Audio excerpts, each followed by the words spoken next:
Good morning, Chairman. We're now live. Thank you, Tom. Good morning to you all, and welcome to the Pensions Committee on this Thursday, the 11th of January. Welcome also to Melanie from Barnet Warningham and Colin, who is joining us for the first time, I believe. So welcome to you. Apologies for absence, please, Tom. Thank you, Chairman. We have apologies from Councillor Dilks, Councillor Key and Steve Larter. Thank you. Bit of housekeeping. There's no fire alarm expected, so if there is one, it's for real, and therefore leave through the doors at the rear, or indeed those doors if it's more appropriate behind us. Just make sure your mobile phones are either off or on silent, please. Moving on to item 2, declarations of members' interests. If you've got an interest, please raise your hand and we'll take you in order. We'll take Tom Hodgkin first. Yeah, good morning. I am an active member of the pension scheme. Thank you, Tom. Joe Hodgkin. I'm also an active member. Thank you. Councillor Mark Allen. I'm in receipt of a Lincolnshire pension. Thank you very much, Mark. Any other interests? If you feel that there's an interest that needs declaring during the meeting, please raise your hand at that point and we'll sort that one out. Thank you for that. Item 3, the minutes of the last meeting held on the 14th of December 2023. These are from pages 5 to 8. If you should all have read them by now, members. So taking you through page 1, which is page 5 at the bottom of your paper. Page 2, 3,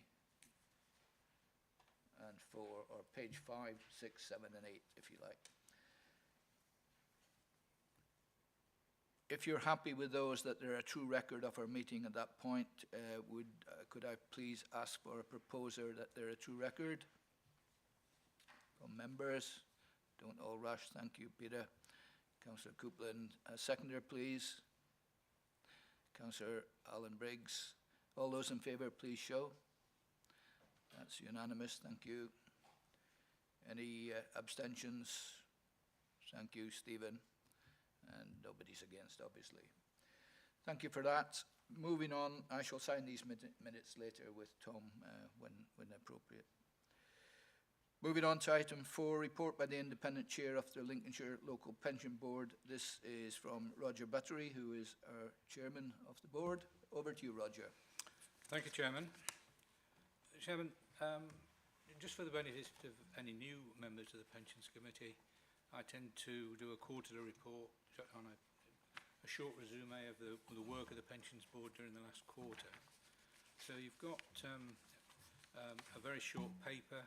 I'll assume that it's been read, but I will refer specifically to assurances gained by the board. If I could just comment on that, please. So we, every time we are very keen on adherence to the pension regulators checklist dashboard, and we're pretty good in that area. I think it's what, 94 out of 99. The one area that is giving cause for concern from the Pensions Board is that there are several members of the Pensions Committee who have yet to complete the pension regulators toolkit. Now, I know it's a bit of a pain, but it's very, my concern is the governance of the Pensions Committee and accountability, and I don't want us to be on the regulator's radar screen, as simple as that. So, you know, and I know you're aware, Chairman. The second point, we had a very comprehensive report from West Yorkshire, from Matt. Some disappointment at the number of KPIs that had been missed, but there was an acknowledgement that there had been an improvement, and that improvement hopefully will continue. And we do realise that there are staffing issues as well. Third one was in relation to temporary bank accounts in respect of pensioners that cannot be traced, simple as that. We're very keen that we try and get this money out of the temporary bank accounts as quickly as possible, and I'm delighted to say that Matt and his team have found one, the 13k one, which belongs to a person who will be leaving prison soon. So That's one. In fact, that's the highest one. So that brings it down to about 30-odd thousand now outstanding. In terms of Border to Coast, we had a presentation on the Border to Coast annual report and accounts, which is very interesting, answered a lot of questions. We got a lot of reassurance from Border to Coast. And then items 2.5 and 2.6, delighted to say that the 2021-2022 accounts have been signed off, unqualified, and even better, the 22-23 accounts have now been signed off, again unqualified. And that is a great achievement. I think there are very few authorities throughout the country that can boast that at this point in time. But I think the last reading I got was about 95% of authorities have not yet signed off the 22-23 accounts. So that's all I wanted to say, Chairman. If there are any questions, I will try and answer them. Thank you, Roger. Questions from members? None seen. Yes, I take your point about the completion of training. Certainly those members are aware that they have to do this as a regulatory requirement. I don't know whether, Joe, you want to come in on that, or are you happy with what Roger said? Okay, so be aware, please, that we are required to cover this training and deal with it. So I'm sure you've all got it in your heads to do it, so thank you for that. And perhaps I'm preaching to the converted, who knows. No other questions, comments? Thank you for your report, Roger. Committee is asked to note the report. Please, those in favour, please show. Thank you. Anyone against? Any abstentions? Okay, thank you, that is passed. Moving on, item 5, Pension Fund Update Report. This is a report from Joe Kempton, Head of Pensions. Over to you, Joe. So thank you, Chairman. So this is the standard quarterly update report, covers quite a number of areas. The recommendations from this are that the committee consider and discuss the report and agree whether any action or additional information is required, and discuss their requirements for independent advice, whether this should be postponed until the outcome of the good governance review is published, and the guidance from that can then be considered at the same time.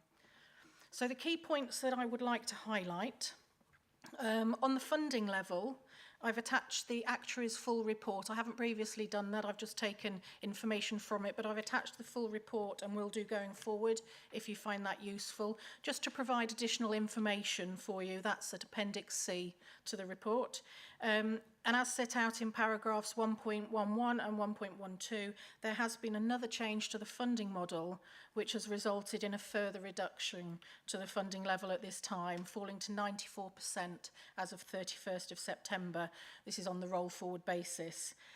If there are any questions on this, because obviously, you know, I recall a few months ago we were saying we were well over 100% funded, now we're saying we're 94% funded, but we do have Melanie Durrant here from Barnet Waddingham who will happily answer any questions to explain the technical issues behind that change. Paragraph 2.2 on page 16 reminds members who haven't completed the Pension Regulators Toolkit that this is required within 6 months of joining the Pensions Committee, as previously mentioned in the report before. Section 4 on page 17 adds a new risk to the risk register.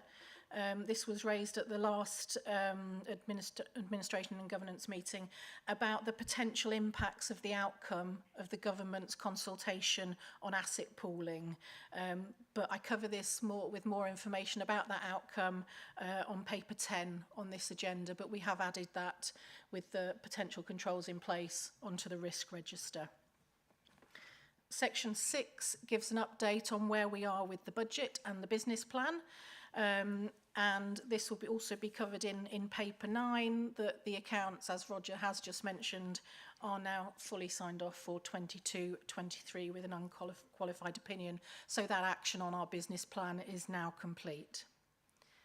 Section 7 on page 24 provides the executive summary from the Pension Regulators Annual Survey. That's attached to Appendix F.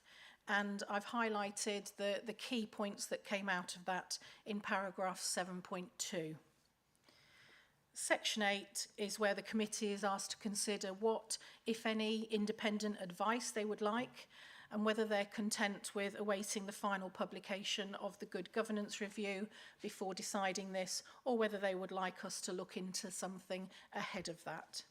And then finally, on the conference and training, section 9, there are notes from the Room 151 Investment Forum and the Pension Managers Conference, both attached as appendices. And there was also the LAPFF conference held in Bournemouth in December, which was attended by the chairman and myself. So before I go on to general questions, I'd just like to ask if there are any committee members that would like to share any information on any training events that they have attended that they think would be useful for other members of the committee. Well, I'll take you through the meeting at the LAPFF, that's the Local Authority Pension Fund Forum, in a moment, but I'll open it up to anybody else that wants to talk about the training that they've gone through or undertaken. Okay. I attended, along with Joe, on the 6th to the 8th of December, the LAPFF conference in Bournemouth. This conference was themed Impact and Stewardship in a Time of Global Crisis. It brought together speakers from across the industry, covering a broad range of topics such as how are LGPS funds and pools managing climate-related financial risk, shareholder resolutions and their impacts, the ESG backlash, what to expect from asset managers and how they are responding, what role investors can play in ending modern-day slavery, how investors can manage nature-related risks and tackle the biodiversity crisis, and finally, executive pay. The conference finished with a presentation from Dave Fishwick, who you may have heard from the film The Bank of Dave, and how he fought the big banks and regulators to set up Burnley Savings and Loans, which was incredibly inspiring. It was a great opportunity to network with other pension committee members, fund officers and investment managers, and see and hear how stewardship actually works in practice. Very good conference to go to. The chances are that we may not be able to attend as members of the council anyway, not necessarily members of the committee, because this last year the full council was changed from the 8th of December to the previous week, and that allowed me to go. Any committee member can go, but just bear in mind, for those that are members of the council on this committee, that it's very likely that Friday will be full council here again this year. So it may well be the last one for a while, unless, of course, I can persuade the powers that be to pull the full council back a week. Maybe Melanie, you can have a quick word on that one. Yeah. Not here now, but with your boss. We'll see. A good conference, well attended, and it is good to network and see what other people are thinking about. So over to you. Any questions on that? On conferences in general, Councillor Alan Briggs and myself, I think, are the only ones attending next week in York, unless anybody I've missed is going. That again is a very good conference, and you're all open to go to these conferences. All you need to do is inform Joe or Claire or indeed John Haw, and they'll book you in with accommodation, etc. So that's that, Joe. Back to you. So yeah, I'll really open it up to any questions about any elements of the report. Thank you. Any questions? Tom, Councillor Tom Smith. Thank you, Chairman. As you alluded to, Joe, I think it'd be very helpful for Melanie to go through how we've arrived at that, because I certainly read that and thought, oh dear, that's come down quite quickly in quite a short space of time. So that sort of leads on to my sort of next point, which is, are officers concerned, or is this more a case of, as I'm sure Melanie will go into later, changes in how things are measured rather than anything untoward sort of performance-wise? And lastly, Chairman, I can't speak for any other member, but I found the advice that we got from Peter when he was here absolutely invaluable and very, very helpful. And I know the Good Governance Review's been kicking around a while, so I'd just ask, when is that likely to happen? Because from my perspective, Chairman, if it's going to be a considerable period of time, I would certainly want to start that process in getting somebody to replace what Peter did very well, because I think it was very valuable to the committee. Fair comment. Joe? Yeah, I'll ask Mel to explain the changes in a second, but just to answer your question, are we concerned about that? No, it's nothing real. It's a figure. If we had to suddenly pay out all our pensions now, then theoretically we wouldn't have enough money. That's never going to happen, and it is just a figure of the assumptions and how they're calculated and how they're used. It's purely technical factors. It's nothing all to do with the performance of the fund or our managers or anything that we ourselves have done. So I have absolutely no concerns about that. And as Mel will probably say, you know, all Barnet-Waddingham clients will have potentially had this same amendment. So we're not going to be a standout fund amongst the 86. Just on the independent investment advisor and the good governance review, well, we've been waiting for it since 2019. So I have, given other things that might be happening in the political environment over the coming year, I honestly don't know. I don't have any insight as to when that might come out. And we're perfectly happy to go out and look for a new independent advisor if that's what the committee would like. It might just be then we go out and we perhaps expand that. It may be that the Good Governance Review suggests we should have things like a governance advisor. It might be that it can be done by one and the same, but perfectly happy to go out if the committee feels that independent advice added something over and above what we get from Hymans Robertson. If you want to elaborate on question 1, I'll elaborate on question 2, Mel. You don't have to. No, that's fine. Shall I go now? Yep. Right, okay, thank you. So you've all had a chance to look at the report. I won't go through it line by line, but I think some of the principles that come through are probably just useful to cover. So what we do with the fund is look at the valuation position every 3 years, as you're aware. We use that to set the contributions for all the employers in the fund, and that is a really big exercise. We then monitor that position over the intervaluation period, the following 3 years, keeping the same concept around assumptions, not really fiddling with them too much, but we will take into account things like market condition changes, and maybe you may not be aware, but it has been pretty volatile at the moment. And I think the very useful chart in this report is more on the last page, because it really shows you where those big changes have come from. And it has been quite a volatile time. The biggest issue that we've had over this intervaluation period has been that high inflation and the impact that has on pension increases. And although it was taken into account in some form at the 2022 valuation, we obviously had a big pension payout for the last 2 years over and above what the assumptions are. And that big yellow chunk, the 285 million on the far right of that chart, shows how that has actually affected the funding position. And when we come to look at it again in 2025, we will reassess what those assumptions are, take into account what's happened in the last few years.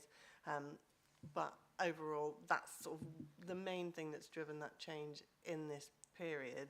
And then, I guess, leading on from that, it's not necessarily an actuarial question, but it's thinking about how that has impacted on your cash flow, and that's probably more a question for Hymans and Joe. But in terms of the actual contributions, that's the ultimate outcome of these exercises that we do, and they won't change. They're not going to change because of this volatility. That's just part of the nature of the assumptions and the market movements that we've had. It's only if something really significant does happen with an employer that you might think about reviewing the contributions, but that's sort of unlikely to happen. So there's no impact on employers on a day-to-day level in terms of what they're paying. But we will look at everything when we come to do this again in 2025. And that's the useful thing about these funding updates, is that you sort of get to a position that you're anticipating what the position might be in 2025, and it's not a surprise when we get to it. But ultimately, when we're looking at contributions, we're looking at stability, and that's the important outcome of all of this. But it has been a really volatile time, largely with inflation, and also the other yellow bar, which isn't as big, but it's around the investment returns. So that's how the actual investment returns have compared to the discount rate that we've been using. So they've been slightly behind that on a short, relatively short-term level. As Jay said, it's a very long-term fund, so we don't necessarily get too bogged down with those short-term volatility issues. Okay, thank you for that, Mel. Tom, I hope you're happy with the answer to question 1. Question 2 was about the independent advisor. Personally, I'm quite happy with Hyman Robertson carrying on at the moment. However, it does say on the bottom of page 24 that the committee are asked to discuss whether they want additional independent advice and the type of advice they require. So I'll open it up, basically. Tom's made a recommendation that I think you would like to see an independent advisor come back in from a purely independent point of view, albeit Hyman Robertson, I think, are looking at it very objectively as opposed to subjectively. So, Councillor Mark Allen. Chairman, I'd like to support Councillor Smith's proposal. I thought Peter Jones's summary was very, very useful to us. I'm not saying that the Hyman Roberts one isn't, but I think it looks at things in a slightly different way, although covers many, many things of similarity. The other advantage, I think, of the Peter Jones way of doing things was that it's not in the exempt part of the committee, it's in the open part of the committee, which I think would be useful for people that, whether they be public or members of the pension fund, might be looking at online or through a reading of the minutes. Thank you for that, Mark. Any other questions, comments? And back to you, Joe, if you've got anything finally to say before I go back to the recommendations. Yeah, no, that's absolutely fine. We will look to go out to see if we can find a new independent advisor, and we'll make that appointment with the chairman, the vice chairman, and the assistant director for finance. As we have previously, if the committee are happy with those individuals being involved in making that final appointment, we will try and do it for the April investment committee, but that might be quite tight, but we will do it as soon as we can for you. Thank you for that, Joe. Well, before I come to the recommendations, we've had a proposer by Councillor Tom Smith and a seconder by Councillor Mark Allen that Joe should investigate the return of an independent advisor to be interviewed by myself, the Vice Chairman, Joe and Michelle. So if you're happy, please raise your hands with that. Thank you, that's unanimous. Thanks for that, Joe. Back to the recommendations on page 13. They're twofold. One is to consider and discuss the report and agree whether any action or additional information is required, which we've done, and discuss their requirements for independent advice and whether this should be postponed until the outcome of the good governance review is published and guidance from that can be considered. Well, we've already voted now to actually put in motion the requirement for a new independent advisor. So all those in favour, please show. Thank you, that is unanimous, that is carried. Thank you, Joe, for your report. Moving on then to item 6, which is to receive a report on the pensions administration from Matt Mott of West Yorkshire Pension Fund. Matt, welcome, and over to you. Thank you, Chair. Morning, everybody. This is the administration report from West Yorkshire Pension Fund, activity and performance of the service, and it's for the period 1st of July to the 30th of September 23. The first area I'll draw to your attention is point 1.2 about the KPIs. Roger's already mentioned there were some that weren't met at the last time we met. I think there's been some improvement here, and I'll break them down into two areas. First of all, the first KPI, death grant to set up, and the last KPI here, update member details. They didn't meet because of a handful of cases.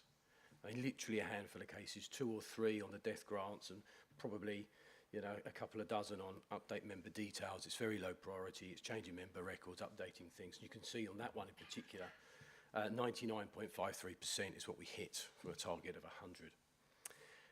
The 4 in the middle are a different story altogether. Certainly there are some increased levels of requests for things like interlinkings, which is a transfer out or a transfer in between local government funds. And the reason that they haven't met, and the fact they've not met by quite a margin, is because the Government Actuarial Department withdrew factors required in these calculations last summer, might even be last spring now, and it was some time before new factors replaced them. So the work had to pause. That means that we would have stockpiled the work. This is out of our control, obviously. It will have a ripple effect on other periods because we're just starting to pick up the slack. Members won't be penalised financially, and if their time limits have exceeded, they will be extended. So there will be no harm to the members. Deferred benefits set up on leaving is different again, I suppose, because we have a duty, a statutory duty, to notify members that they have a deferred benefit, but we don't have a duty to tell them what that value is. So to ensure we comply with that statutory requirement, they all receive a letter within 2 months of leaving, and then the values are sent at a later date. It's common practice throughout the local government pension scheme and enables us to deal with other priority things, such as, you know, getting pensions into payments and so forth. Looking to point 2, staffing, we have a rolling recruitment programme, and staffing is an issue again nationally for the LGPS. So it's a mixed bag here. We have recruited to one senior finance officer in the finance team, but that was internal, so now we have another vacancy from a finance officer. We have recruited 2 new finance officers to that team, which is great. In our service centre, we've recruited 60 members of staff, yet we still have 7.5 full-time equivalents that are vacant, and we also have 2 senior pension officer posts that are vacant. The technical team, they are recruiting to 1 vacancy. That is being advertised currently, and that closes on the 16th of January, so next week. And our employee relationship team did have a vacancy. We have just filled that, actually, from a member of our pension board. We'll be stepping away from the pension board, obviously, as he will now be an employee for West Yorkshire Pension Fund. Point 2.2, very simple. We've had a new pension and lump sums audit undertaken by Bradford. Nothing to report except an excellent outcome.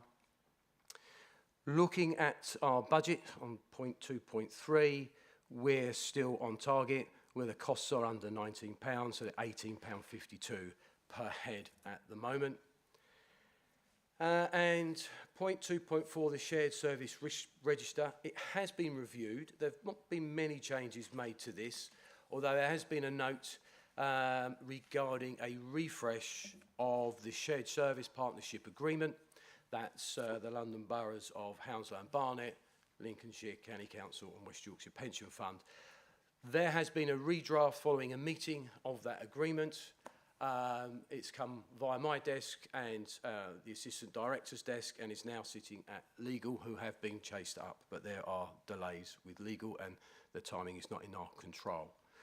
2.6, we've attached our resource plan, which summarises the current performances of the shared service and sets out how we intend to resource certain areas. What I would say about this is also under review, and I would expect an updated and revised version sometime this summer. For the regulatory update, I won't go through every regulatory point since the autumn, but regulations changed with effect from the 1st of October due to the removal of age discrimination from the LGPS, often referred to as McLeod. Part of that, the regulations demand that the funds contact all members and inform them of this change.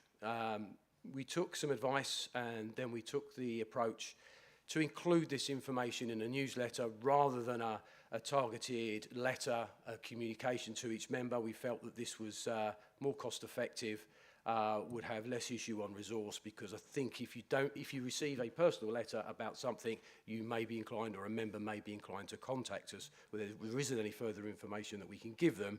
In fact, there's nothing else that they need to know currently. So all those letters have gone out so that we do actually meet the disclosure regulations. There are several appendices attached to the report on the items I've just discussed, so I'm quite happy to take questions. Questions, members? Excuse me. Councillor Mark Allen. The vacancies and the recruitment seems to be an ongoing problem. And I dare say a number of the comments that have already been made in relation to KPIs and things like that might bear upon this.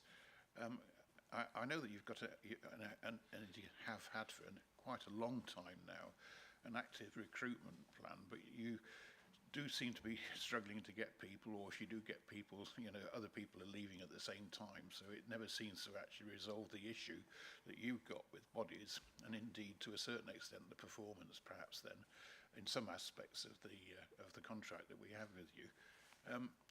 Is that a fair summary of where we are, and is there anything more that you can do to resolve the issue? It's a fair summary. I think we can add to that people are leaving. They're not just resigning. Like everybody else, we do have staff that are retiring, and some decide to retire early, not on normal pension age. So that can be an issue. And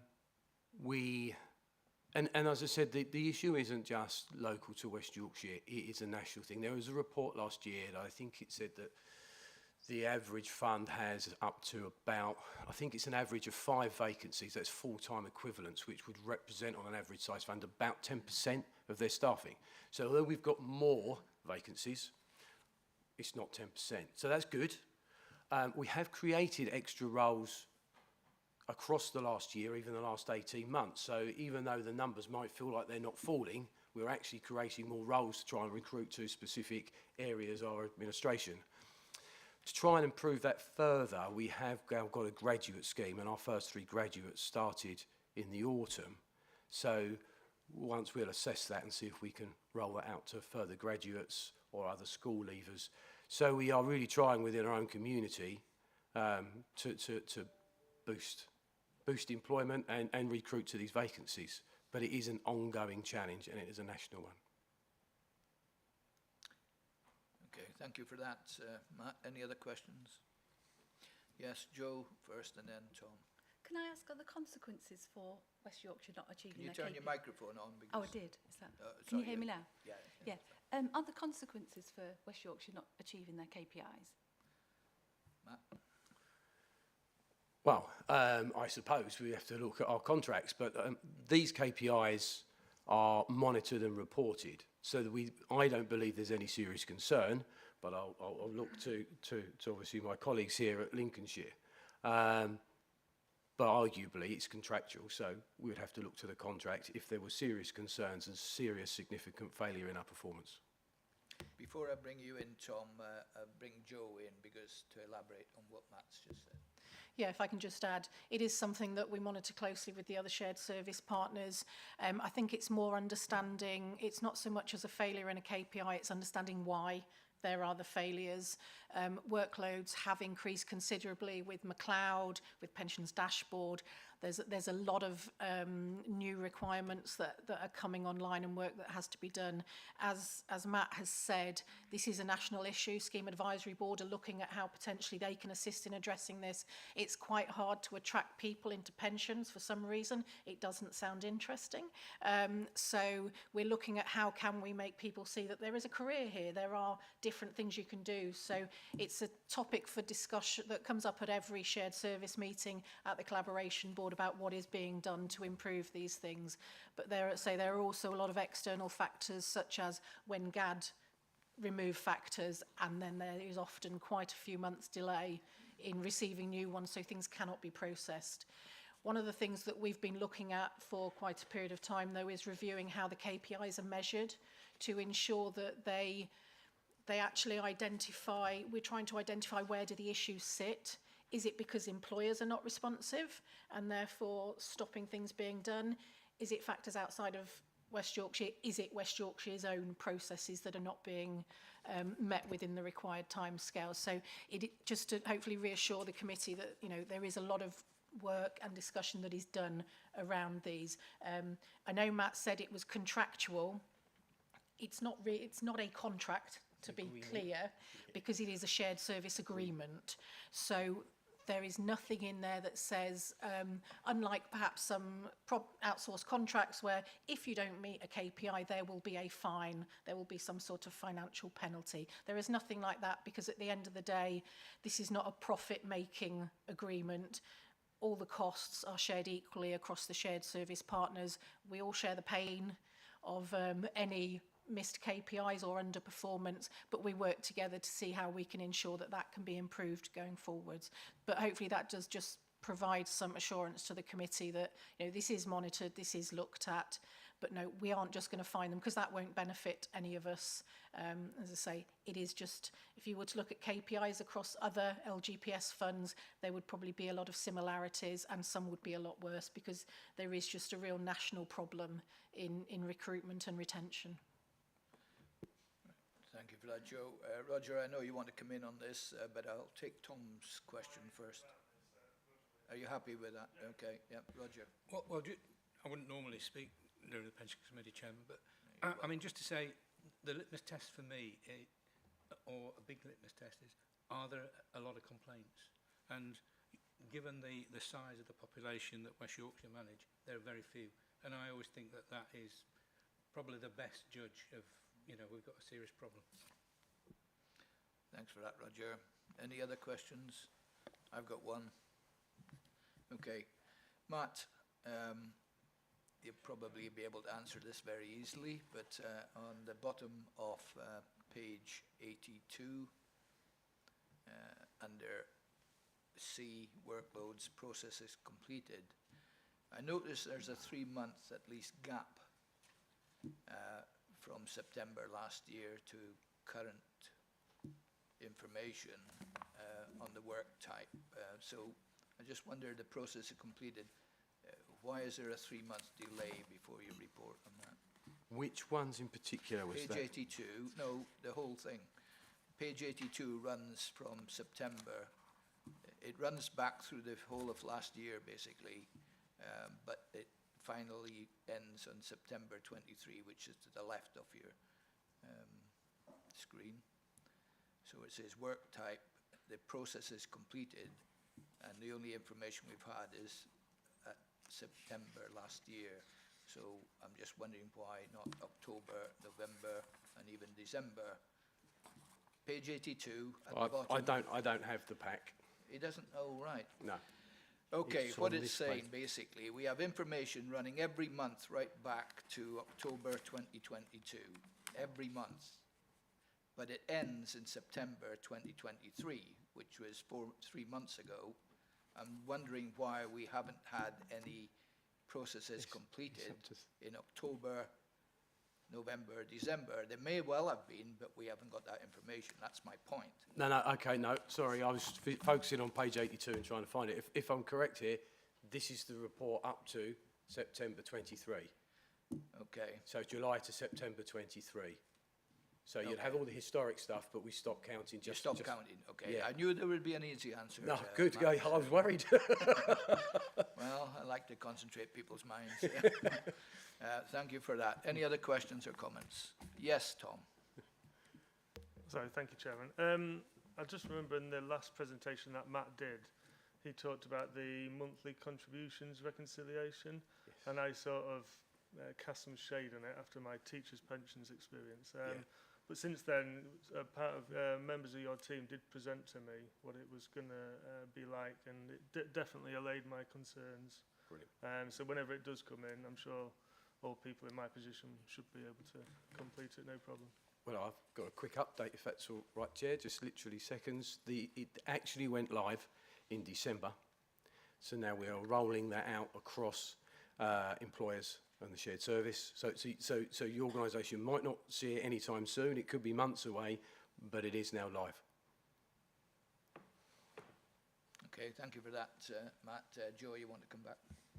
Yeah, thank you. It was just to say, in March last year, we had the newly appointed Managing Director from West Yorkshire Pension Fund come and present to the committee.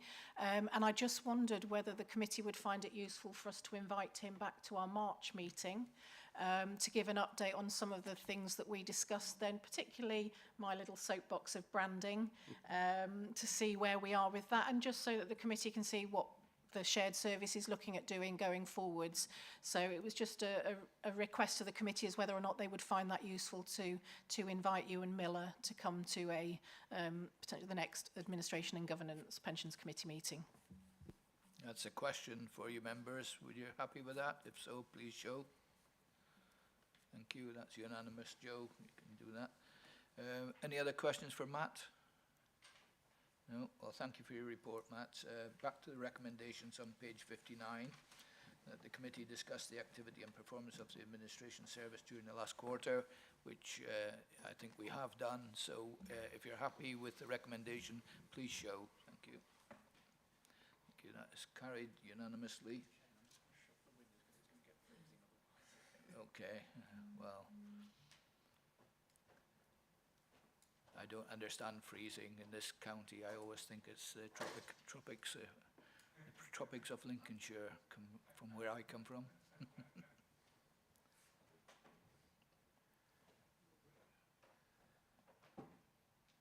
Yes, they called it the beast from the east in the past. In Scotland, we just call it Friday.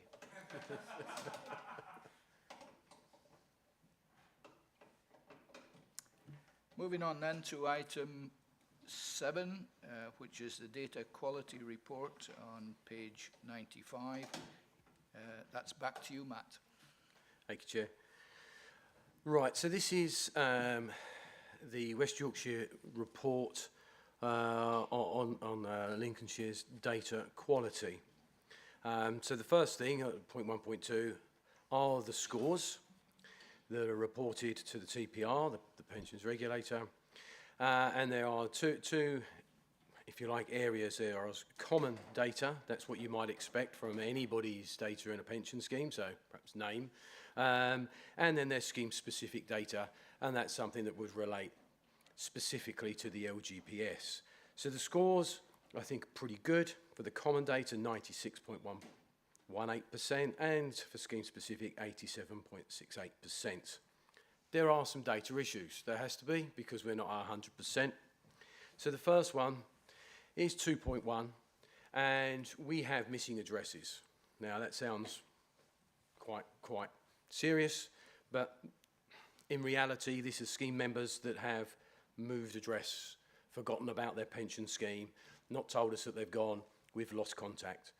This does fluctuate at times throughout the year, and if we look at the period that we're looking at, July to September, well, this is the period where we are distributing annual benefit statements. So we send out a whole load of communications, we will get a whole load of return posts saying, gone away, not known at this address. What we do is we then put this to our teams as part of their normal work, and we start to look at tracing agencies and stuff like that. So we get a peak through the summer and the autumn, and then hopefully through the rest of the year that will start to fall away. So that's why the missing addresses has increased. Earnings, even I have to talk to the team around earnings because this seems a bit of a, it's just the way that our system counts. Essentially, 2.2 and 2.3 are people that have left. They have left employment, and we are about to process their benefits, whether it's a retirement or it's a refund or it's a deferred benefit. And that takes several months to do that. So this report is picking up where we haven't had pay submitted on 1 to maybe 3 months before we've processed it. It then says that that's an error, this data is missing. This data isn't missing, we're already holding it on a separate, if you like, form, piece of paper and instruction, and as soon as we process them and take them from an active record to a deferred or a pensioner, they will naturally clear themselves. So it's just a bit of a spike, again, on the timing of the report. The rest of these here from 2.24 or 2.4 down are inherited issues. And I know we've discussed this in the past, but here, this is where our system, the digital system, the digital record, doesn't hold the relevant information in a relevant field.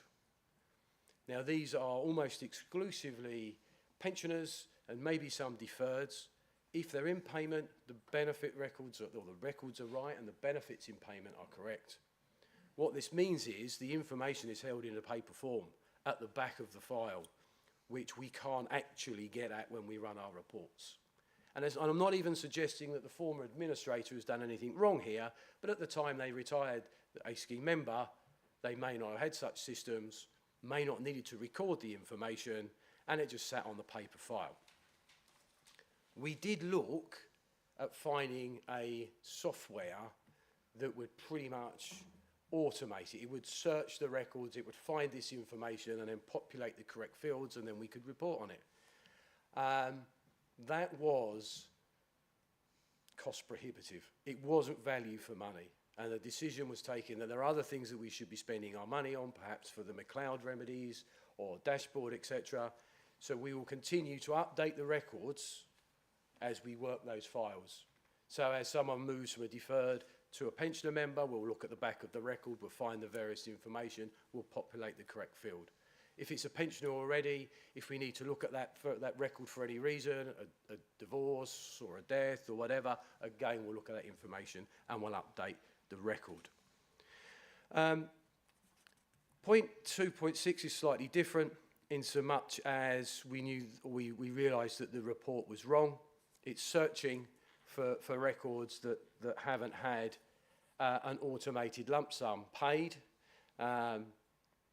And since 2014, there is no automated lump sum in the scheme. So it's looking for something that doesn't exist. So I believe when I last sat here, it was about 600 or 700 that are outstanding. Now we've got 76, and we're looking at those to see if that is an issue. Again, on the report, it won't be an issue on the benefits because we know that we've actually paid the right amounts. Annual allowance, again, like the annual benefit statements, this is information that hasn't been populated since the annual benefit statements, but would have been updated in time for a pension savings statement to be sent to any members that are in scope for additional tax. Looking to point 3, data improvement plan, which is one of the appendices, that has more information around the scores. And you can see there that the data scores have risen from June to November very slightly, and on the appendix as well as further information. So I'm broadly happy by the way that it's going. Because we've got this information sitting on our paper files, it will never be 100%. Whilst we've got people that we've lost contact with, it will never be 100%, but we are working very hard to reduce that number. The data improvement plan will be reviewed again this year. In fact, it's a little bit ongoing, but we're going to have a focus on the data improvement plan and see if that could be enhanced. Part of that reason is point 4, TPR engagement. Now, we actually went through a supervisory engagement, which sounds like the pension regulator said, we're going to come and have a look at you, and it wasn't voluntary. It was a voluntary process.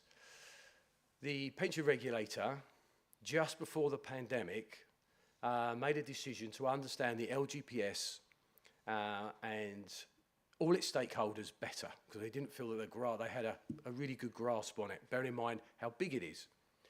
We were asked if we wanted to participate, and we said yes.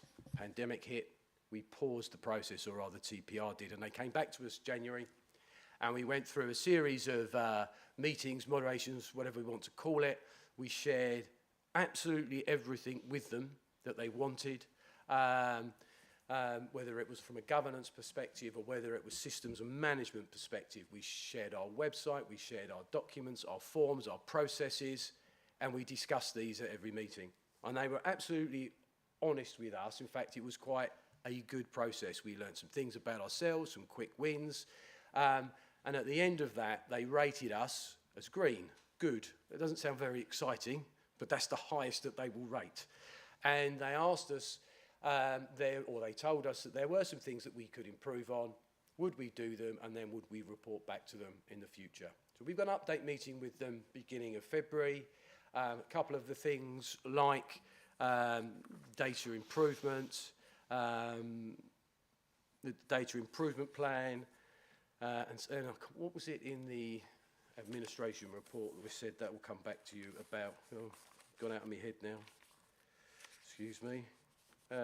Risk register and resource plan are all some of the things that we said that we would look at following the discussions and report back, which is why this summer you will have some updated and perhaps some different documentation. So hopefully that has been informative. The appendices are there as well, and I'm happy to take some questions. Thank you for that, Matt. Questions? Yes, Mark. Thank you, Chairman. I think this report, when we see it, is very, very similar each time you do it to a great extent. At one time there was a hope, I think, that your software was going to address the sort of fundamental issues that are causing the difficulties, but I do understand the argument that you've put forward whilst that might not be the case. I take it the fair summary again on this probably is that there's nothing really worrying or significant risky with the situation that we've actually got at the moment, and that's why we can deal with some aspects by looking at the paper copies of the files when we actually make decisions relating to payment of pensions or calculations or whatever it might be. So I can understand perhaps why we are in this sort of situation. Maybe some of the recruitment issues are part to play as well, although no doubt you could use your missing staff more usefully perhaps than addressing some of the issues that you perhaps mentioned. I just wondered on one point, which is the I think it's the missing addresses and deferred payments. I did see somewhere in one of the reports that you've got bank accounts open for deferred payments, where you can't make payments, and it amounts to something like £46,000 or something like that. So whilst there are 2,488 addresses missing, I take it these are fairly minuscule sums, and this is another reason perhaps why they're not top of our list of things to do. Is that right? Partly. So 4,000 odd missing would be generally people that have deferred benefits. They haven't reached the pension age. Those that have are obviously still captured in that number, and they would be the one that's the 46,000 or whatever, and it could be a refund or a pension due to be paid. And I think, as Roger said earlier, one of those was identified at the last meeting. It was 13,000, and that's the chap that's currently in prison. So they are very small pots, and as soon as we can trace them, we really want to pay the money. So we even still, when we're allowed to, still door knock. So we do everything in our means to try and reach these people. Chairman. Yep. If I could just follow that up. So the ones that have reached pension age and there is money that's due them, and that is perhaps put in the bank accounts, yep, that's fine. It is relatively small. But have you any idea then what the other ones might be? In terms of putting more money into, other accounts, waiting for them to come out the woodwork. Is that a significant amount, or is that, relatively small as well? No, again, they will be small because they will be refunds for people that were employed for less than 2 years, and there's, they're probably going to be a few £100s, not even thousands. Or there'll be, small pensions of 2 to 5 years. I think actually the average membership of the LGPS is still around about 7 years. So you can see that if people are fairly nomadic in their employment and they move around, that the values aren't going to be large. Having said that, they have an entitlement for them, and we want to pay it. We will trace them after they've gone. We will trace them when they hit a significant age, maybe age 60, 65, state pension age, and before their 75th birthday, where the scheme must pay them out. That's the last date that we should really pay them out, otherwise the member has additional tax charges, which we don't really want them to have. So we don't sit around on the laurels. Once they've gone, we say, oh, they've gone. But they are genuinely small, and members have reasons not to receive payment. So they may live at addresses but don't want to be found. Okay. Thank you. Okay, any other questions then? Yeah. Sorry, Peter?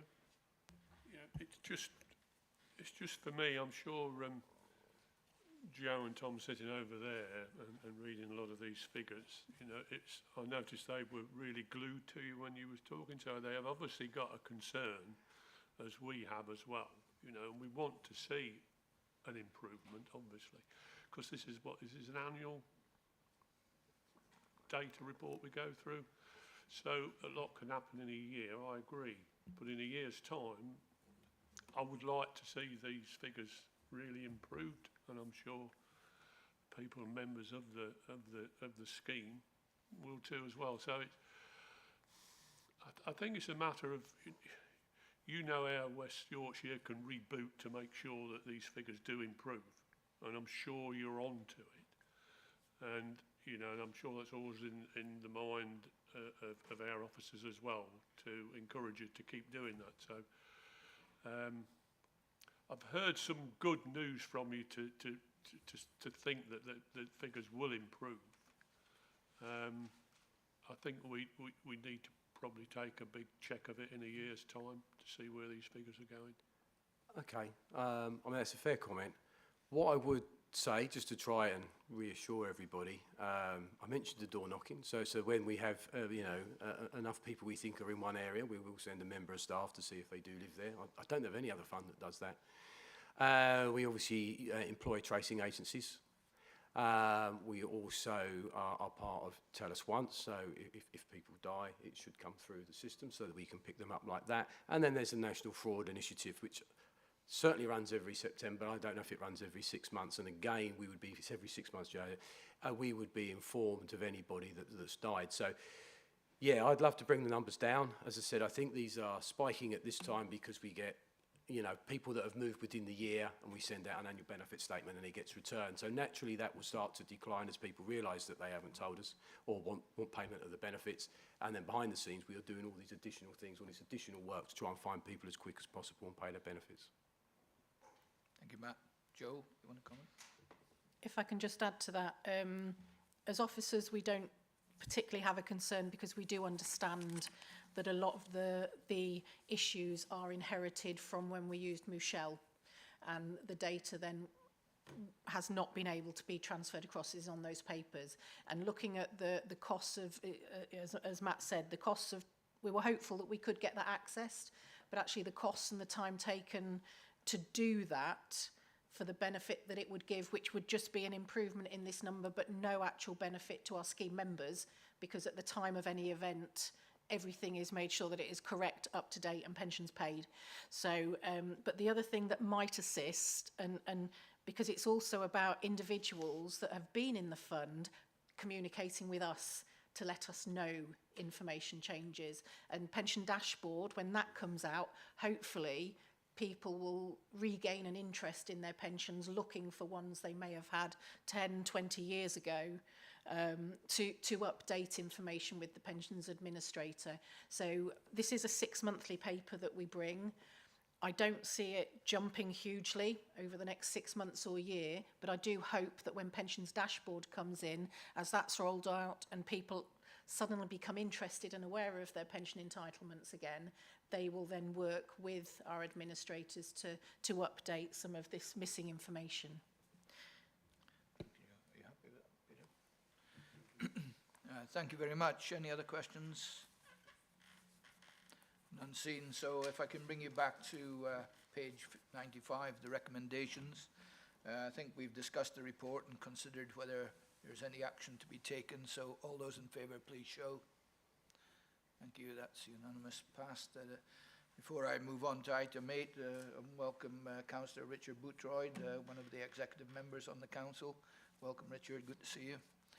Moving on then to item 8, and thank you, Matt, for everything. You may leave if you wish. Yeah. Thank you. Do you want me to stay for this? Right, okay. Item Sorry. 8 is to receive the annual report, employer activity and monitoring report from Claire. Over to you, Claire. Thank you, Chairman, and good morning, everybody. This is a new annual report for the committee setting out activity and interactions with scheme employers over the last 12 months. And it has a recommendation that the committee consider the report and if there's any further information you would like to see about our employers within the fund. It's a new report, so I'll briefly run through section by section. Section 2 covers employer activity, and you can see that during the period 11 new employers have joined the fund, 5 academies, 5 admitted bodies, and they're new employers arising from existing employers outsourcing the provision of services to third-party providers, and we often see this as cleaning or catering contracts in schools. We've also had a new parish council join. Over the same period, we've seen 3 employers leave the fund. Section 3 covers the timeliness and accuracy of contributions and supporting data submitted to the fund, and members of the committee will remember this is something that we brought previously on a quarterly basis. Employers are required to submit data and pay across contributions by the 19th of the month following their payroll.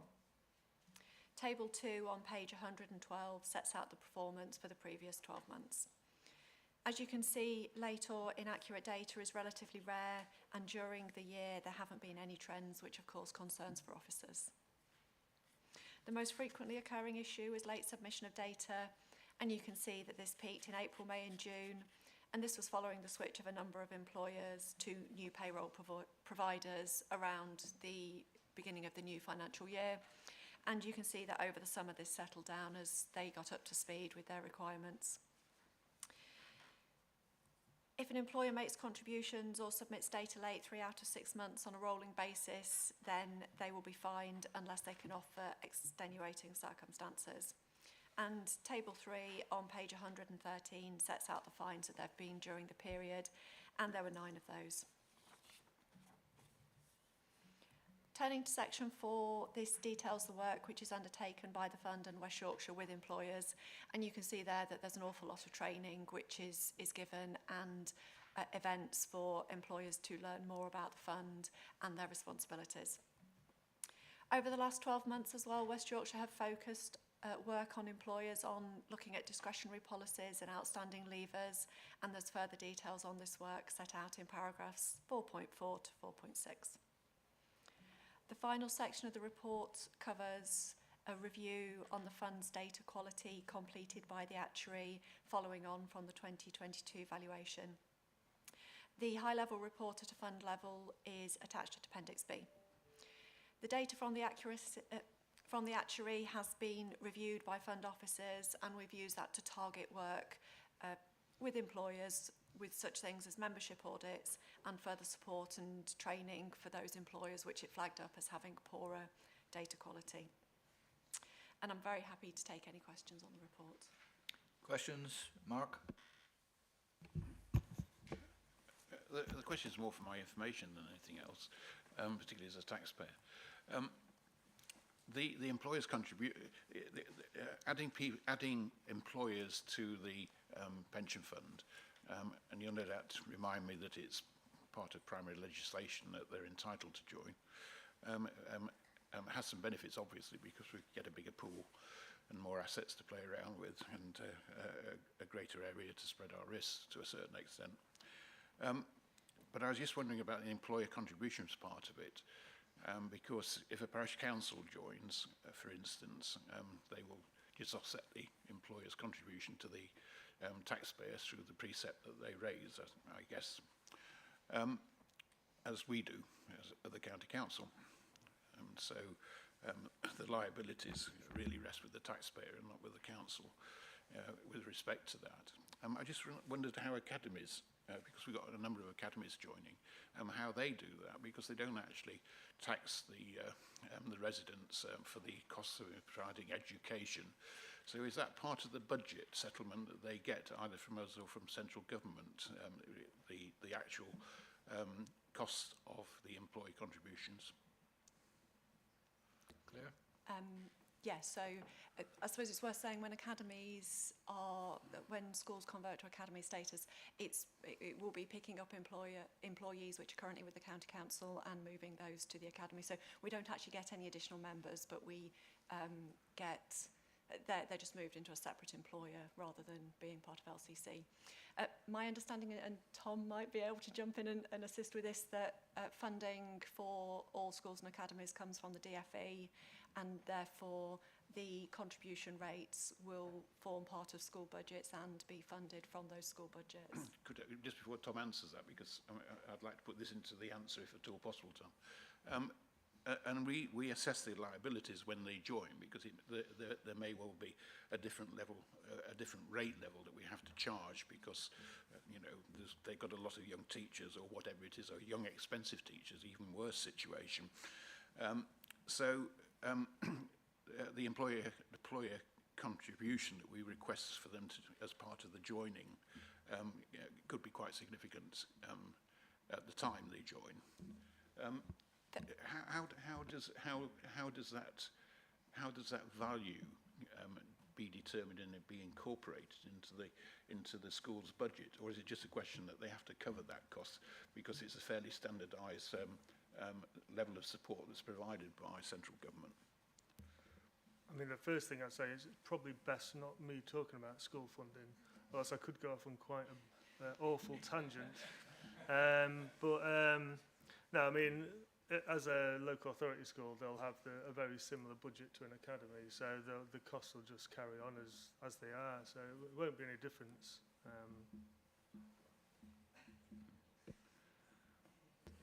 I suppose it's worth saying, yeah, that as Tom said, schools will pay, they'll be paying employee contributions. It isn't for teachers, it's just for they'll be paying into the teachers' pensions. It is just for those LGPS, so support staff and those types of employees. However, they'll be paying, when they're an LEA school, they'll pay the rate that's set for LCC. At conversion point, the actuary provides a valuation and sets the contribution rate for that school. And yeah, you are right, depending on the age of those employees and various factors, the rate may be higher or lower than they were paying when they were part of the county council's rate. Peter, you want to come in? Yeah, thank you, Chair. I'm actually a business manager or in an academy, standalone academy primary school, so I'm slightly as an advantageous position here in terms of understanding this position. As Claire has said, there is a valuation undertaken of the liabilities as at the date of conversion, and then that will appear in the accounts of the academy going forward. In terms of the funding of it, the academies do not receive any additional funding to fund their pension liabilities for the members of the local government pension scheme. They do receive additional grants from the government for teachers' pensions, but not local government pension schemes. So if those pension contributions go up, as we have found in the last 12 months, we have to find that from our internal budgets and our budgeting. Sorry, Jim, if I could just...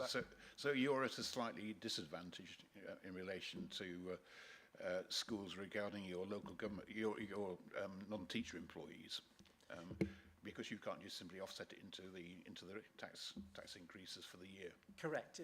It's actually impacted our budget line by somewhere in the region of £14,000 on an annual basis. Okay, thank you for that, Peter. And all those involved, hopefully you're happy with the answers, Mark. I'm certainly happy. I dare say the school children who have perhaps had lower quality school meals might not be. Thank you. Any other questions? No? Well, thank you, Claire, for your report, and we'll move back to the recommendation on page 111. Which we've been asked to consider the report and to see if there's any further information you would like to see about employers within the Lincolnshire Pension Fund. We've considered that, so if you're happy with the recommendation, please show. Thank you, that is carried. Moving on then to item 9. Item 9 is to receive the annual report and accounts for 22-23, the external auditor's audit completion report, and back to you, Claire. Thank you. So the paper brings the external auditor's audit completion report for the committee. It has a recommendation that the committee consider the report and discuss feedback from the external auditor on that report. The pension fund received an opinion on the accounts and annual report in the week before Christmas, and all audit work relating to 22-23 has now been concluded. Copies of the external auditor's audit completion report and follow-up letter are attached to the report at Appendix A and B. And you can see, as in previous years, the movement between the original valuation for unquoted holdings at year-end reported in the draft accounts and the final accounts is noted and had an impact on just under £8 million for the financial year 22-23.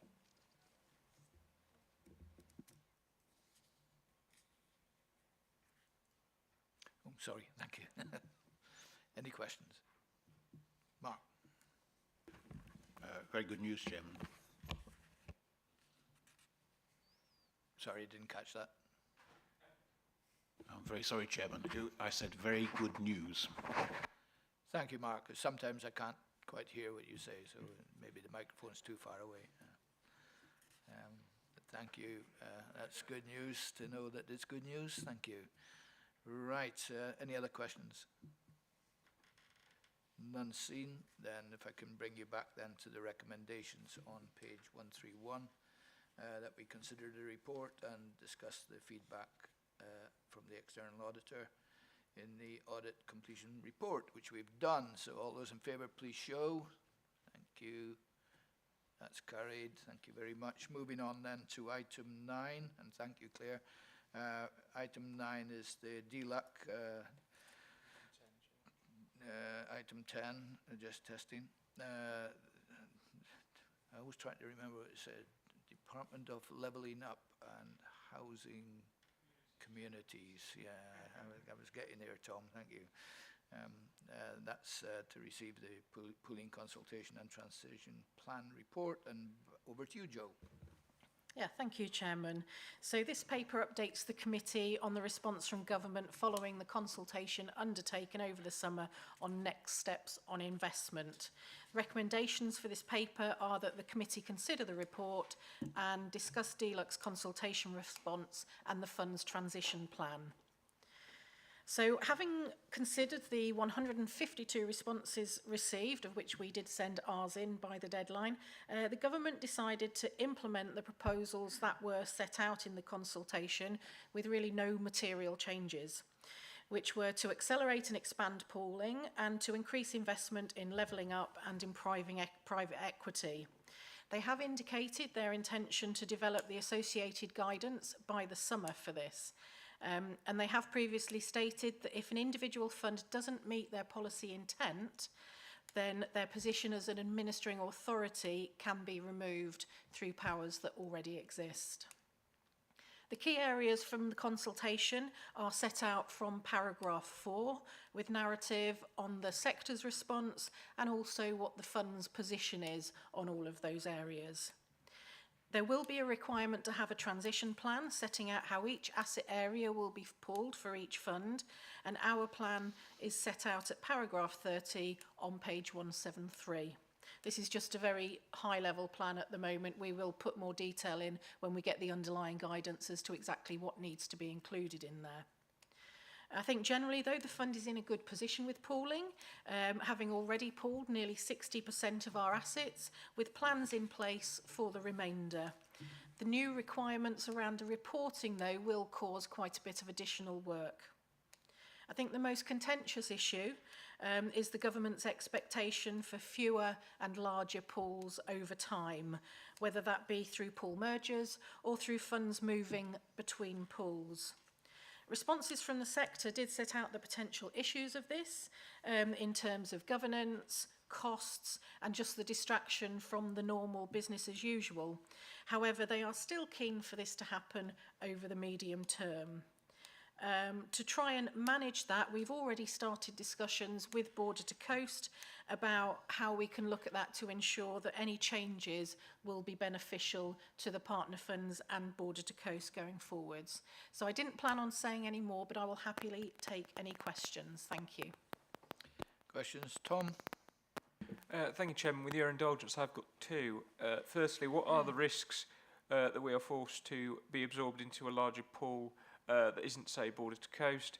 And is there not a risk that even if we maintain our membership of Border to Coast, because others may be absorbed into it, unless there are constitutional changes in how Border to Coast operates, that being a founding member of it, as I know we have been, but basically counts for naught, and our voice becomes diluted because there's more members and more people who would go to the joint committee as you do, Chairman, which is a concern for myself, because personally I think those who have been and done the legwork for that pool and founded that pool, actually you should have a larger say in how that pool operates than somebody who is compelled to be absorbed into it by government. Secondly, Chairman, there are several changes His Majesty's Government are planning to make that certainly don't do anything to assuage the concerns that both Councillor Allen and myself have expressed on numerous occasions, that we're moving into a direction where we are simply becoming window dressing, and the ability to act independently is further hampered. This is especially the point, as Joe has already mentioned, around the 5% that must be inserted into what the government classes as levelling up, which is a very vague terminology, as I don't remember that being an asset class. There is also the requirement that it's looking at in terms of private equity and how that's invested. And personally, Chairman, I have serious concerns this, I know we have no power to alter it, but I have concerns this undermines our fiduciary duty and operational independence as a pension board and also as a pensions committee. And I wish to put that on record, Chairman, that it's very frustrating that on the one hand we're being told our training has to increase, we have to do more, we have to know more, and then on the other hand we're being told, but we're going to tell you how to suck eggs, Chairman. So all in all, exceedingly frustrating, especially when on some of those issues the response was overwhelmingly telling the government not to go down a specific road for very specific reasons, and they've basically gone and said, we're doing it anyway, Chairman, so deeply frustrating. Thanks, Tom. On one of the questions, I can sort of say something before I bring Joe back in. No other pool has the right to join Border to Coast without the full approval of the members, all 11 members, of which I'm one, representing you here as Lincolnshire Pension Fund. And even if one member from another pool, if you like, wanted to join us, the same thing applies. Similarly, it works both ways, of course, so there no decisions have been made on whether or how many it would be reduced to. At the moment, there are 8 pools. There is talk around about bringing it down to maybe 5, but nothing has been decided. I think Joe will agree. That's in the balance at the moment. There is a recommendation, of course, by the powers that be, that's the government basically, that in fact the funds under management have to be increased within the pools. And having said that, when we're fully transitioned, the government requirement is 50 billion, and we should meet that when we fully transitioned anyway. And then there's a move towards moving it up to 75 or even 100 billion, which would in fact necessitate then a larger pool and a smaller amount of pools, if you can see where I'm coming from. So there is that ongoing issue. Everybody's dealing with it. The Scheme Advisory Board are fully aware of it, the TPR are aware of it, and we get regularly at these committee meetings, we get an update from the government's point of view. We have Theresa Clay normally turns up and tells us what the latest feeling is within government. Obviously we're in election year and things might change, who knows, but we'll keep you informed on that. I'll bring it back to Joe if you want to elaborate more.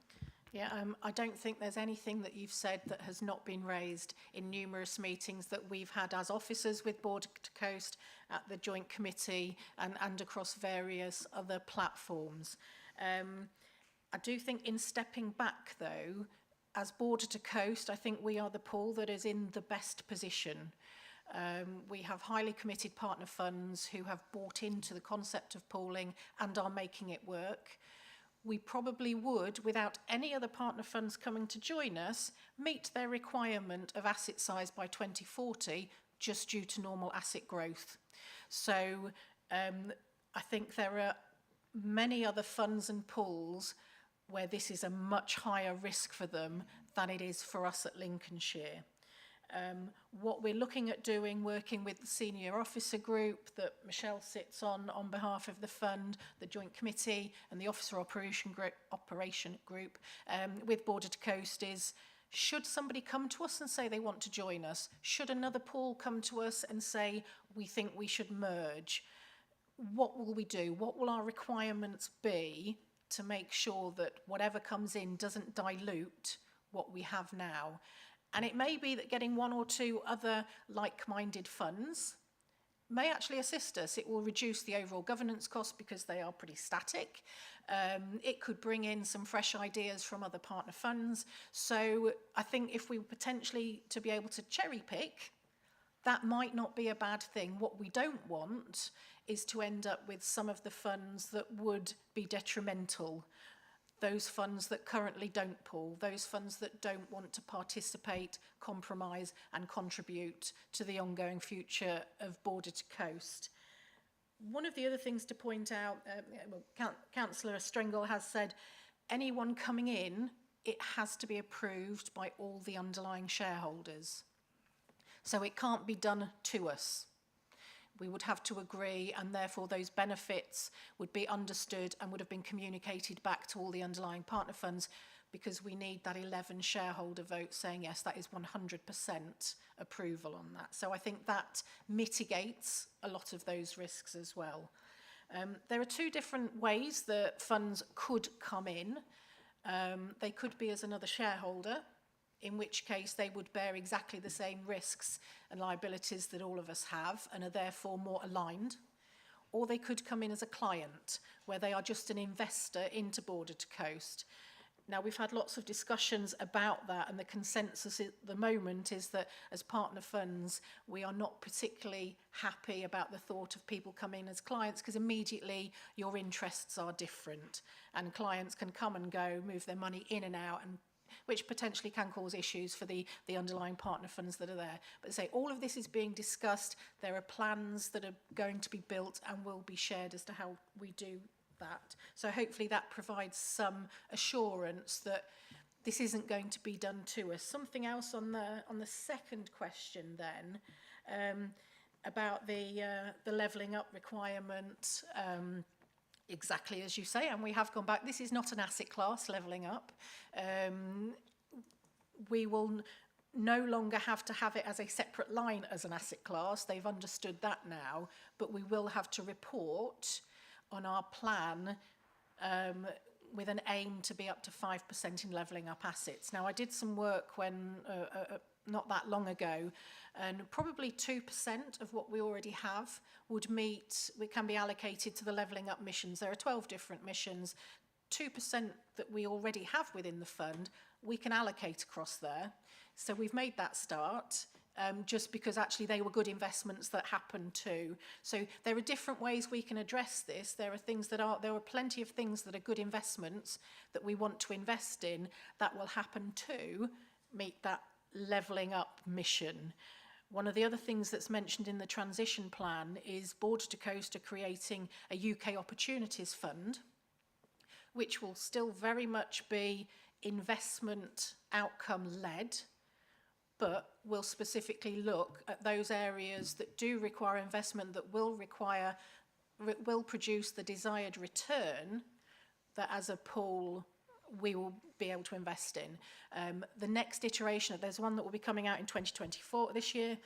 For that, we potentially might look in 2027 when the next iteration of that comes, that we make an allocation to that to get to our 5%. But the overriding principle of any of the Border to Coast vehicles, its investment return is the most important thing. And the other thing, sorry, on the private equity side, I think we're about 8% allocation to private equity already So we're nearly there. Because it's a good asset class, it makes sense for us as long-term investors. So actually just that natural growth, we may well get there. It's clearly stated throughout the response, though, that the overriding principle is still a fund's underlying fiduciary duty. So it is still a comply or explain. And I'm content that if we haven't pulled everything by March 2025, which is what they're suggesting we should do, that we are able to provide valid reasoning as to why we haven't. So I have no concerns that we as a fund will fall foul of anything. I think it's just keeping that eye on when we do things, does that, we're always looking for investments, whatever we do, it's got to be about investment return and the risk around that, but does that actually assist with the government's ambitions? I think the one other area that's worth mentioning is that our understanding is that regardless of who gets in at the next election, this agenda is not going to change. So it's trying to ensure we're doing what is best for the fund, but just with an eye on to what we're being told we should be considering, because they cannot, under current regulations, they cannot make us, but we need to show that we've considered and have valid reasons as to why we do what we do. So hopefully that provides some assurance that we aren't just going to put, 5% into a levelling up fund that is going to give us subpar returns just to tick the government's box. Briefly, yeah, thank you. Thank you. It does help, and especially the point around not having a specific fund sort of foisted on us. My concern, and it is a bit sort of crystal ball, which I appreciate is not easy to forecast, is they can't force us at the moment, and I'll put that in brackets, because usually when governments do explain or comply framework, if enough don't comply, usually the next thing they will do is go, now we're going to make you. Now, I appreciate we might not have had, anything in detail.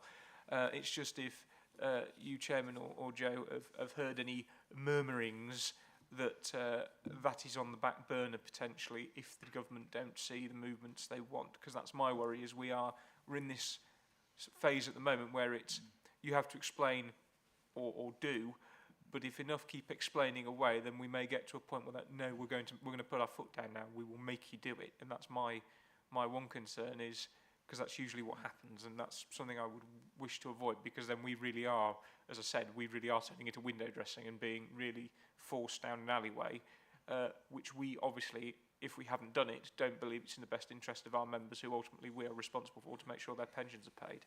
Yeah, Joe, before you come back, I just want to elaborate on something I said, that when I was talking about hitting 50 billion, we were basically looking at the completion of all our transitioning of funds by 2025. As Joe pointed out, that might not happen, but we're on track to do it. The government's requirement, of course, although I mentioned 75 and 100 billion, is actually 200 billion per fund, per pool, but that's not till, as Joe mentioned, 2040. So there are two dates in my mind. There's 2025 and 2040. And 2040, I mean, 200 billion, it's certainly, border to coast, I don't think, and with all our powers could meet. You never know, but I'm thinking realistically, 200 billion, that's a big jump, isn't it? So it's ongoing, shall we say. But did you want to finish before I bring Mark in? Yeah, just to say, I think, there are examples of other comply and explain in the LGPS already, with the governance statement that we have to provide that has always been comply or explain. There's never, to my understanding, there's never been any fund questioned on, we don't fully comply and we explain why we don't. My understanding, there's never been any questions on that. I think the other point is that back in 2016, George Osborne made the requirement when we first went into pooling that all funds will invest in infrastructure, in investments, and that we should have an ambition for, I think it was 5% off the top of my head. Now, again, I'm not aware that there's ever been any questions from any funds that have not gone into infrastructure. I believe the government are very aware that if they actually direct investment, if it goes wrong, then there is a position that we can fall back to where we would expect guarantees, etc. So I think it's a very dangerous area, and I think they're aware of that it potentially could be a minefield if they say you must invest in HS3 and then something happens there, as has happened with HS2. So they are very aware of that. They can prod, they can question, but I personally, and this is just my personal opinion, I don't believe they will insist that we do that. And I think most, as with infrastructure, most pension funds of a certain size, and now through pooling as well, infrastructure is a good investment. Why would we not? They've been very careful with the private equity. It's not UK specific. They talk about UK growth funds and venture capital, but the actual requirements are in private equity, which is global. So it's a good investment. So I think they are very careful in how things are phrased. And actually there are good opportunities for us investing in areas that meet those requirements. But I think it would be fraught with difficulties if they said you must invest in fund A, B or C at X amount, because then we would be saying that's fine, but you need to give us guarantees. Okay, Tom. Mark. Thank you, Chairman. As Councillor Smith said, my concerns, are very similar to his, and I don't want to go through all the points that he made, but my concern is that the committee here, the further we go into pooling, the more dilution there's going to be in terms of the role of the committee. That's simply it. And if we aim to, if the government's intentions of having 5 pools of 200 million, that does mean that somebody have to invest in our pool to get that sort of figure, or alternatively we have to, merge with other pools to actually get that sort of figure. And again, that's a bigger pool, and that means that, the committee at Lincolnshire has a more diluted rule. The issue is, I think, that government never has to actually instruct in terms of this. It's always a question of putting out consultations and putting proposals forward. And I think what happens is that we always try and work with whatever it is that's being put forward, because that's the lesser evil to a great extent. Because if we simply say no, they'll just simply, overrule us and move forward. So we always try and work with them to actually deliver these things as a way of trying to maintain our involvement and control of the funds, not have those disappear, because I think my view is still that the government's intention is to pool it all at one go, and then say they can provide better benefits, if they just take the assets, and that's 1 trillion of local government pension funds is a very attractive sum of money for any government, irrespective of the colour, whether it's red or blue. We can try and resist that by working with them to actually try and deliver some aspects of what they're trying to achieve. And that's probably the best way of doing it. But it does mean that this committee's role, I think, gets more and more diluted as we move forward, until it's non-existent. Well, you say that there, but as I've always said, questions for Border to Coast is through me, and I welcome them, but I haven't seen any yet. But it won't be just Border to Coast, Councillor Trent, I see what Chairman. You're saying, And you'll be one of 20 or 30 people. Your role is going to be diluted as well. It won't be me, that's for sure. Not in 2030, I don't think, unless I've got a Zimmer frame, maybe. The situation is this is speculation. Of course, we don't know where we're going yet, and we'll get more information as it comes through. But anything else from anyone? No. Okay. Joe, happy? Yeah. Okay. So we go back to the recommendation on page 169, which was to consider the report and discuss deluxe consultation response on the funds transition plan. I think we've done that adequately. So all those in favour that we're happy with the recommendation, thank you, that is carried. Right, item 11, under the Local Government Act, as you know, we were asking, due to sensitive information, for the press and public to be excluded from this meeting for the consideration of the items under item 12. So we'll wait until our guests have momentarily left, and then we'll find out whether the press and public. So, yeah, absolutely right. I've written it down. And could I ask then that you're happy to exclude the press and public? Please show. That's unanimous. That's done. So over to you, Tom.